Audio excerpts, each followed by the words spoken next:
people just, they don't feel like they're supported internally and externally. And the money, not all, and I've heard this, not all money's good money. I don't need the extra 4% in pension when I can do something else. Yeah. And that has to be acknowledged. We have to acknowledge that. We cannot hide from that, and we have to talk about it. And hopefully, over time and action from the organization and leadership, including myself, people will feel like they're supported again, and hopefully we can at least turn off that faucet of attrition a little bit. How can I help? How can I be useful in ending needless suffering? Do not be afraid of work that has no end. We have to organize a social movement. We have an opportunity to lead by example versus just talking, hot air. I think the more people in this fight, the more we grow. Eventually it could change. The people are the ones that can make the change.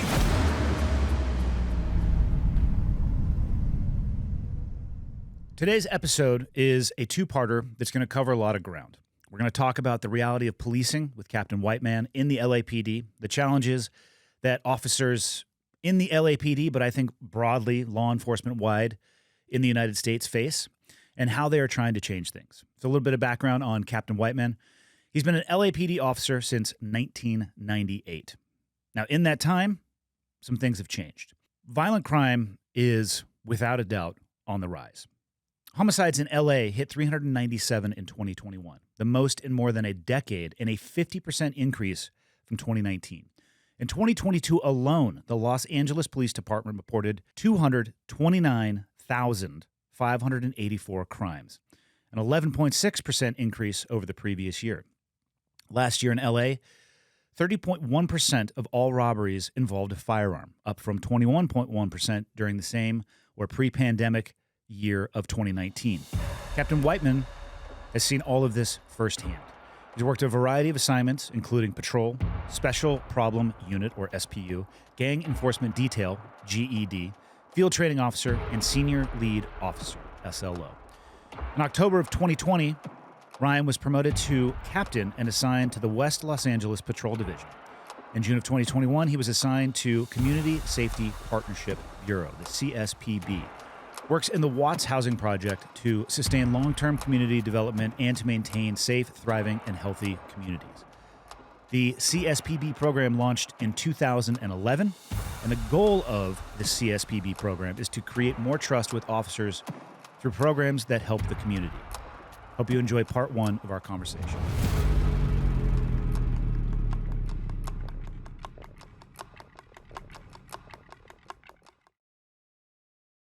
How'd you find your way into policing? So I've been with LAPD for 25 years. It's kind of unique. A lot of people say, oh, I always wanted to be a cop. I'm from Western Mass, moved out here with my mom and dad when I was about 6 years old. And my uncle, who's also from Western Mass, ended up out here. He's about 15 years older than me. And so I was about 20 years old. Really didn't have any direction, kicking around jobs, making ends meet, and I went on a ride along with him. He was a LA County Sheriff down in South Los Angeles, and I decided that was where I wanted to go. And this was, I had just turned 21, so it took me the process. I got hired, 18 months later, and I fell into law enforcement career. That's I have a career. I tell people, especially the younger kids that are just coming on, that may be disillusioned because of some of the political narrative that's going on as it relates to law enforcement. For me, I have a career that I never thought I would have.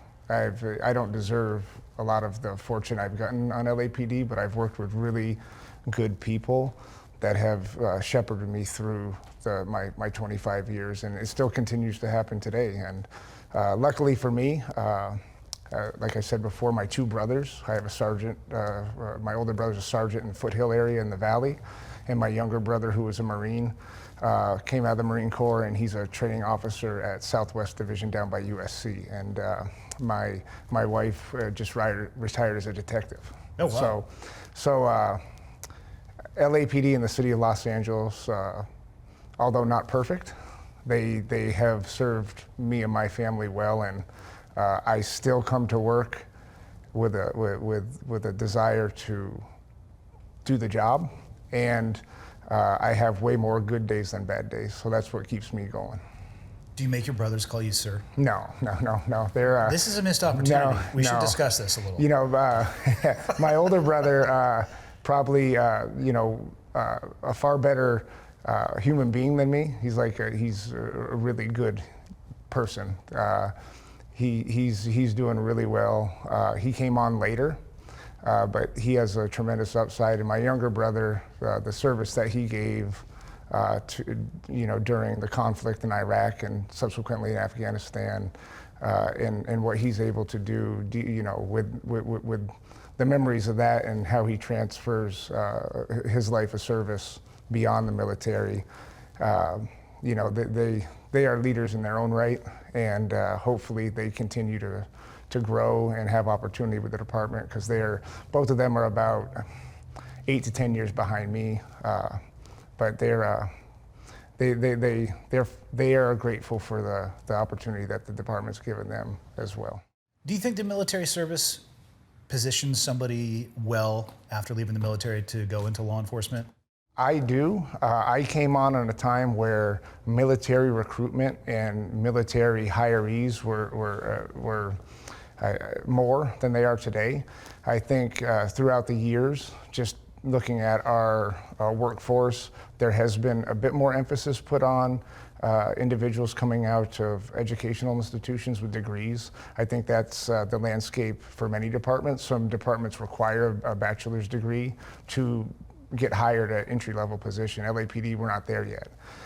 We do still engage with military installations locally and nationally for recruitment, and I think it's good. I think that variety of experience, life experience, people from different regions of the country, to be able to recruit them, train them, and then get them over here to within the city, within the department, and try to develop them even more with their experiences, I think is important. Also, there's talk about should law enforcement be paramilitary organizations. That's where I was going next. That's the word that we've used, and we still lean on it. There has to be some of that, in my opinion, just because we do have a rank structure. Things have to get done. You can't say no sometimes, right? And there's many tactical scenarios where questioning direction is not tolerated, because stuff has to get done for not only the protection and safety of the public, but for the protection and safety of your partners. So while I know some people may say, okay, you're not paramilitary, but we have to hold on to some of those values. LAPD, I think the misnomer of us not adjusting and pivoting and changing with the times, I think that's a narrative that's not true. In my 25 years, we have been on the cusp of a lot of change, whether it's transferring community policing into relationship-based policing, really focusing on our people with de-escalation and critical incidents and training them, and actually having a standard that's not only written, but it's also applicable. We've done a very good job in the application of that, and we continue to advance in our de-escalation and assessment of incidents, so we can derive best practices from there and get better. Our training technology is something that when Chief Bratton came in after we got into the consent decree, he was a champion of securing funding for technology to enhance delivery of police services and safety of community and officers. We continue to do that with Chief Mike Moore. So LAPD is, although we're not perfect, we are very open to adjustments and change and feedback from not only the community and governmental partners, but also internally, so we can be better. How's the retention been? You have the class that comes in for people who are 10 months in. Right. In the, I call it the last 5 years, the modern era, where the landscape, at least the lens on the law enforcement occupation, has become very focused. Right. How has the retention of the senior officers been? So we do have people leaving a little bit earlier than they probably would usually. My wife's one of them. She was 25 years. She's 52 years old. She left 3 years early. She walked away 3 years early. Luckily, we're in a situation where she could do so, and she takes care of my kids and my stepson, as well as all the stuff that I don't want to take care of that I'm probably not that good at. But we do see people leaving earlier than we probably anticipated. People getting to that 50-year mark where individuals can actually draw their pension if they're 50 years old and have over 20 years of service. We're seeing that. That's part of our attrition rate that I think is hurting us with our numbers for field deployable individuals. How do we engage with them and make sure that they feel the worth to stay? That's a leadership issue, in my opinion. So that comes down to lieutenants and captains talking to their people, making sure that they understand where we're coming from, even when we have to make decisions that may be adverse. Far too long, decisions were made and there's no explanation. We should be transparent with our cops just as equally as we are with the community. There has to be those levels of conversations. We have to, from a leadership position at least, even if we don't agree with it, a perceived opinion from an officer, we have to acknowledge that at least and talk about it and see why, and hopefully come up and have a conversation where they can understand, okay, I might not like it, but this is why this happened.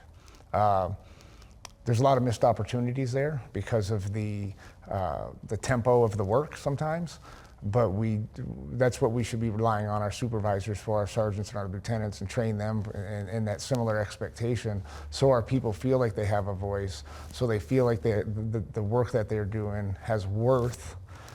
And if they have worth, they'll keep coming back and they won't leave and move to Tennessee and move to Idaho and move to Texas. Because that's, to be frank, that's what we're seeing on a day-to-day basis is people just, they don't feel like they're supported internally and externally. And the money, not all, and I've heard this, not all money's good money. I don't need the extra 4% in pension when I can do something else. Yeah. And that has to be acknowledged. We have to acknowledge that. We cannot hide from that, and we have to talk about it. And hopefully, over time and action from the organization and leadership, including myself, people will feel like they're supported again, and hopefully we can at least turn off that faucet of attrition a little bit. Yeah, people talk about the special operations community, and I can only talk about the SEAL world, but there was a year where I think 301 people graduated BUD/S, the pipeline, and 300 people got out. It's like, yay! We had a net gain of one. I was like, hold on a second, though. Right. How many years of experience did we lose? So it's not a heartbeat for a heartbeat issue. I mean, I guess, well, technically, if you're looking at it on an Excel spreadsheet, right, net gain of one, but we just lost 3,000 years of experience being replaced with people who have to now take that 5 to 10 years to get up to speed. Right. And we just went through that with our senior leadership. So I've been a captain going on 3 years. In the last 3 years, and we've lost and promoted over 40 captains. That's a lot, right? I don't think we've ever seen that, at least in my career. Again, we were losing very tenured folks, people with 30 plus years on the department, and that trickle down impacts. Now we have captains that were lieutenants making captain, younger sergeants making lieutenant, younger cops making sergeant, and that's something where we have to be very aware of, because we have to get these folks, we have to invest in them to make them successful, because they're going to be the decision makers. Lieutenants, sergeants, and cops, that's our most important asset. They're making those critical decisions in very short time frames with very limited information. And without that training and exposure to critical incidents, making decisions, having the knowledge base to do so, having mentorship to be able to be ready for that, we're setting ourselves up for some, again, we're outcome driven. We might not be getting the outcomes and then we wonder why, but we have lost tons of experience. And I think based upon a lot of recommendations that were derived from what we called the Safe LA protests. It was all the stuff related to the Minneapolis incident, and a lot of the incidents for celebratory activities with some of our sports teams. We've taken a lot of that external evaluation, and we're implementing things to help expand organizational knowledge in some things where we may have been too siloed and too reliant on one or two individuals in upper level command, and we're spreading that knowledge base out so we can absorb loss a little bit better. Yeah, you have to plan for it. Yeah, succession planning. I think we're doing a lot better on that. How much has the gang environment changed since you've been working here? So I grew up in Santa Cruz, California. My exposure to the gangs, if I'm being totally honest, was like through Snoop Dogg and Ice-T rap videos and music. No idea how bad in relative terms it ever was or where it's at now, but I feel like you probably had a pulse on as it was navigating through.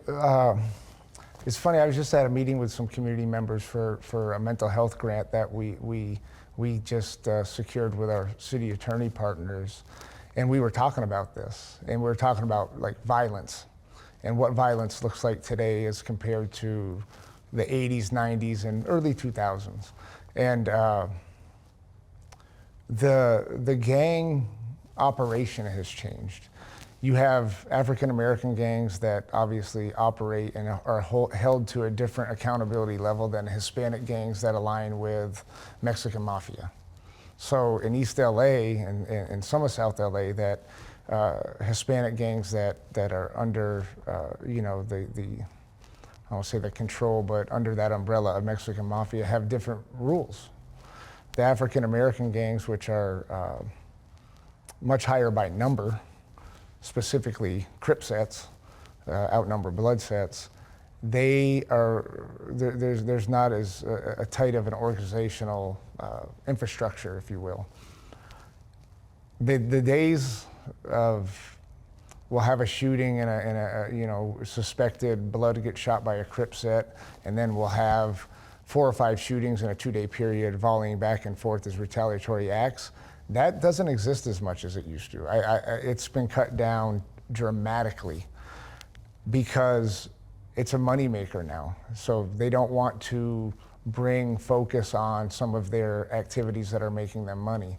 When I was a gang cop, the bread and butter was going and trying to identify people who are doing street sales of rock cocaine, PCP, methamphetamine at the time, and we would stop folks or observe hand-to-hand transactions, and individual may have 50 to 100 rocks on them. That doesn't happen anymore. They're more driven by fraud, identity theft, human trafficking, specifically in South Los Angeles along the Figueroa corridor is something that is of a very complex, challenging issue for not only police, but city government, and then a lot of different other agencies that we're working with to try to off-ramp those individuals who are being victimized to be put out on the street. That's a moneymaker for them. Big bulk drug sale, not street sales, but large bulk drug sales is big because it's less, it's not as risky as standing on a corner for 8 hours a day. It almost sounds like you're describing a shift from what could be considered blue-collar crime to more of a white-collar crime. In some cases it is. The fraud element of it is huge. It's certainly more complicated than strong-arming somebody for rock cocaine. And the chances of getting caught are way less. And I think this comes through the evolution of technology in the last 15 years or so, where people can get online and how savvy and educated people are on the utilization of technology to be able to commit crimes, if you will. So that's what we see as far, there's not as much street level stuff that's visible if you will. There is hanging out, there are robberies. You know, we struggled in the last couple of years with the follow home robberies. I'm sure a lot of people have heard about the follow homes where, so, you know, our mid-Wilshire area had a hard time with the Hollywood area where people will profile a victim based upon a watch, a car, etc., you know, and they'll be followed home. And once they get home, the robbery occurs. It could be, you know, items are stolen, whether just outside the house or inside the house. Our robbery homicide division did a great job investigating and holding people accountable for these crimes, but it was a phenomenon over the last 3 to 4 years that really required a lot of police resources. It caused a lot of community anxiety in some neighborhoods, and in many cases it was driven by identified documented gang members for profit. Burglaries, high-end burglaries of residential communities. You know, gang members from different areas of the city going to locations that may be seen by them as more affluent and having high-end burglaries, $50,000, $100,000 worth of merchandise, jewelry, money, etc. taken. You know, that's less risk than selling guns and and then maybe selling a gun to an informant or whatever. So they are doing some risk mitigation on what activities they're doing, in my opinion, and really looking at what is the best, for lack of a term, criminal business plan that makes you know, income driven but risk mitigated. You know, you started in the late 80s, and you said you spent a lot of time in the gang environment. Just from a numbers perspective, would you say there are more or less gang members from just an affiliation perspective now versus back then? So it's hard because we've lost our ability to, California had Cal gangs, so it was a gang tracking system that was used by law enforcement. We have lost our ability for that. There was some issues, and we don't use Cal gangs anymore. That's above my pay grade. So you know, it is what it is. Was it essentially a tracking tool? Yeah, it was for other departments to use, because gang members they don't stay within, criminals don't stay within the bounds of a geographical area. Like you're talking about, like the sheriff's department and local PDs up there. Like gang members don't stop because, oh, I'm a gang member or a criminal in LA, I'm not going to Orange County. Crazy how that works, right? So this was something that was available to all agencies that participated, where they could, you know, a lot of data was put in through field contact cards. So if you had a suspect described with a 13 on their face, you could put that indicator in, and it would populate how many people had that in California, or specifically Southern California, and then that would give investigators a little bit more, narrow their scope to see if we can get some people identified. Very effective, very good source of communication between agencies, and a lot of crimes were solved. We don't use that anymore, so now our numbers, I don't think, are very trackable, if you will. What would you say, just like from your own anecdotal perspective? I would say, I think affiliation is hard to gauge. Say I'm a gang member, you're my brother, does that mean you're an affiliate? I don't know. I would say it's probably about the same, to be honest with you. I don't have the number in LA County exactly off the top of my head, but there's not a lot of gangs that are dissolving. It's not like you say, oh, they used to exist, now they don't. There has been, you know, specifically in the late 90s, early 2000s, there was a lot of task force driven stuff with federal partners that did have a great effect on communities, taking really violent people, gun toters, trigger pullers, individuals that were selling guns and drugs, and really having some good outcomes on prosecution, where 80% time was done in federal prison system. that landscape's changed a little bit. Let's just be honest with the way prosecutions and filings are going right now. I tell my guys and women that work for me, don't worry about that. You just do your job, because that is a morale suck on our department. Like, we do all this work and then we don't get the outcome that we feel people are entitled to. And specifically our victims. If you're a victim, how do you feel? If you're a victim of a robbery, you identify a person, you participate in investigation, it goes to court, and this individual gets convicted and gets probation or whatever it may be, or doesn't get filed on, and you're in that community and you see that person again every day. What is your level of faith, not only in the criminal justice system, but from a law enforcement perspective? We are the face of that whole system, because we're the ones that they see every day. And are they going to continue to participate with us? And we need community participation to be successful. So that's a component that I think is not talked about enough, is that victim aftercare, victim advocacy. And again, because we have lower levels of staffing, are our detectives, who are stretched very thin, able to provide the level of service that we know the victims deserve? And these cops, detectives, they are doing great work still today, but they're stretched. And at some point, you only can ask someone to work so many hours, and until they're exhausted. I'm sure that operational tempo is something that It'll grind you to dust. It'll grind you to death. And we have in leadership positions, and our cops have to be honest with us too. They need to tell us when they're feeling like, okay, I need a break, whether it's a day, whether it's 4 hours in a day, and we have to find a way to accommodate that, because we should be protecting them from themselves in some cases, to be honest with you.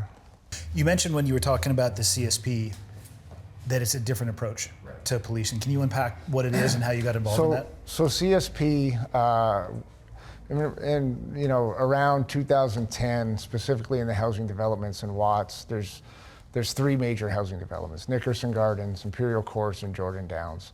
Nickerson Gardens is the biggest housing development west of the Mississippi. It's about 1,300 units, plus or minus. And each of the housing developments is been occupied by criminal street gangs probably since the late 70s.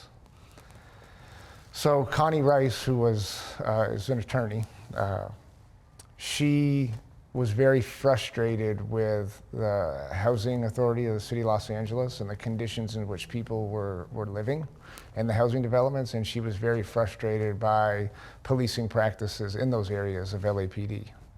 She had sued the city a number of times on behalf of community members, and she came to Charlie Beck, who was our chief at the time, and said, hey, things have to change, and this is what I think we should do. That was in collaboration with, at the time, Captain Phil Tingarides, who retired LAPD about 4 or 5 years ago as a deputy chief, and my boss, Deputy Chief Amata Tingarides, they're married, who at the time was a sergeant at Southeast, and that conversation birthed CSP. So on the initial launch of CSP, 2010, 2011, they opened up 4 sites: Boyle Heights, East LA, Ramona Gardens, which was dominated by Big Hazard criminal street gang, which is a Hispanic street gang with nexus to the beginnings of the Mexican Mafia and the California state prison system. Jordan Downs, Imperial Courts, and Nickerson Gardens. So we assigned a sergeant and 10 officers to each of those sites, and they're tiny. They're not big. Watts is, I believe, 2.2 miles square, and the sites are smaller. Years of violence, years of murders.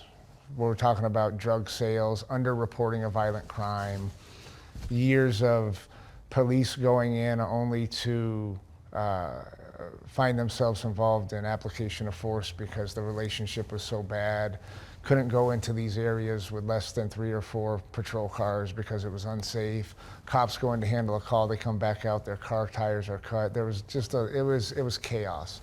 So they developed this, and at that time, we had done a good job in LAPD with community policing, where we go out and we would engage with the people who liked us. This is my opinion. We'd have a community meeting, it would be 30 people that would say LAPD's doing the best job, and we'd go out, we'd leave that meeting with like, yeah, we're great. This was a transformation from community policing to one-off community events. Like we give a turkey away so we feel good, like the LAPD, right? You know, we give a few presents away, to relationship-based policing, where we sit down with someone who may have had bad experience with police and have extended engagements and conversations about how to fix it and why LAPD did what they did to be part of the problem, perceived or real, and what that community member or that whoever, that individual, that community leader brought along, what they did to be part of the problem. And we have conversations about that. It's called Truth and Reconciliation. Some people hear that and they go, it sounds like too much of a soft title, but it's actually saying, hey, I know when I was a gang cop, my only mission was to arrest people.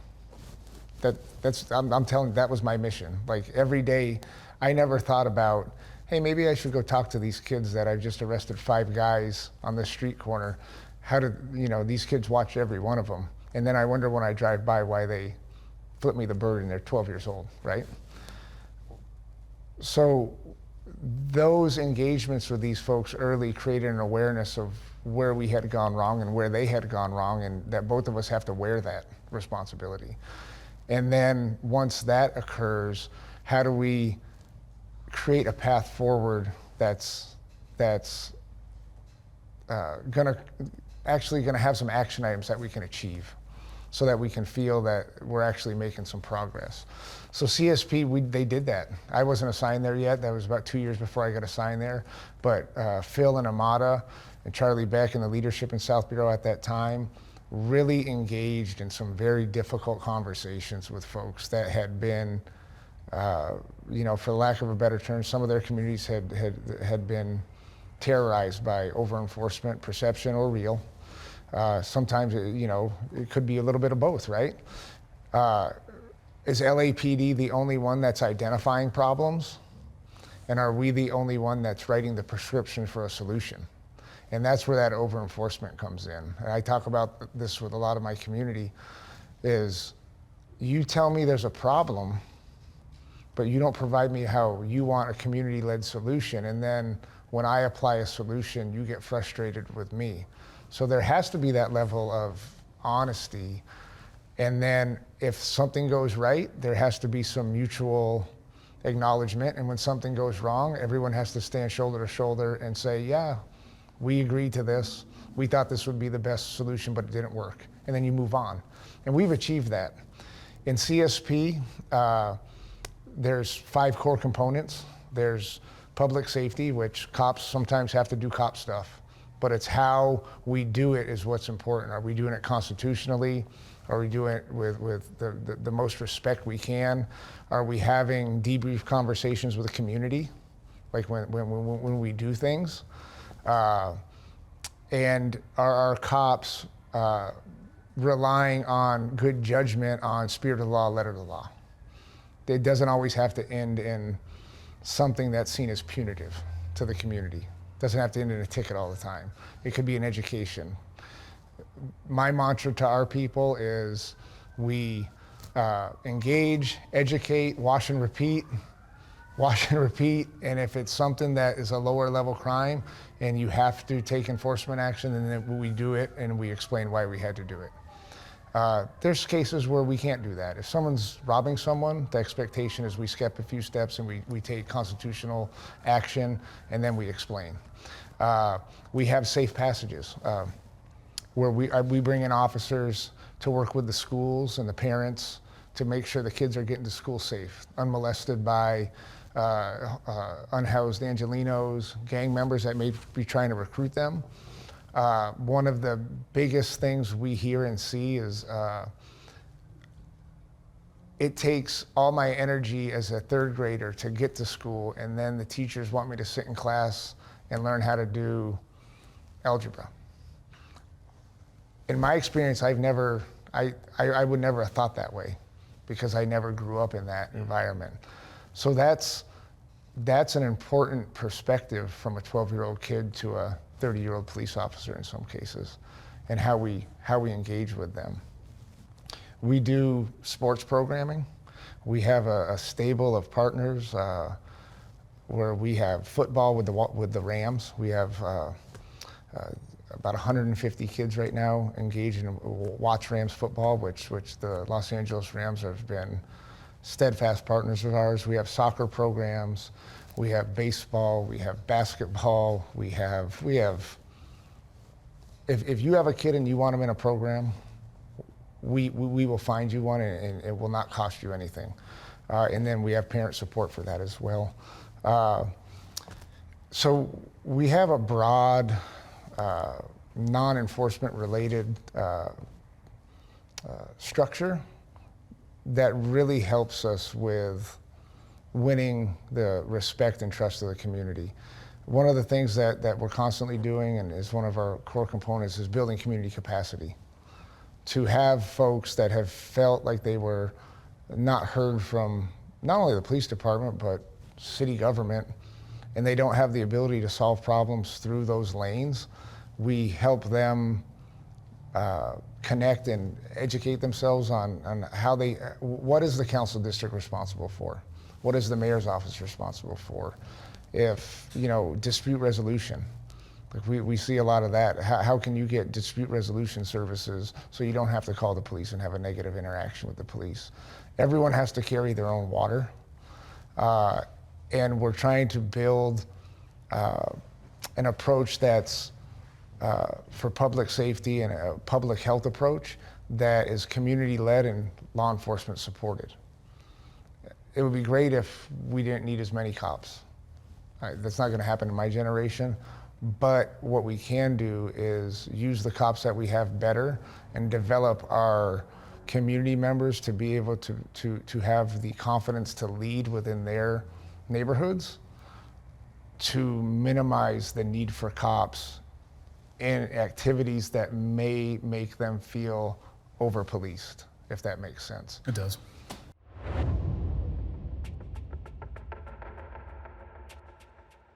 To learn more about the LAPD's Community Safety Partnership Bureau and the organizations that they are involved with, please check out LAPDCSP.org. That is LAPDCSP.org.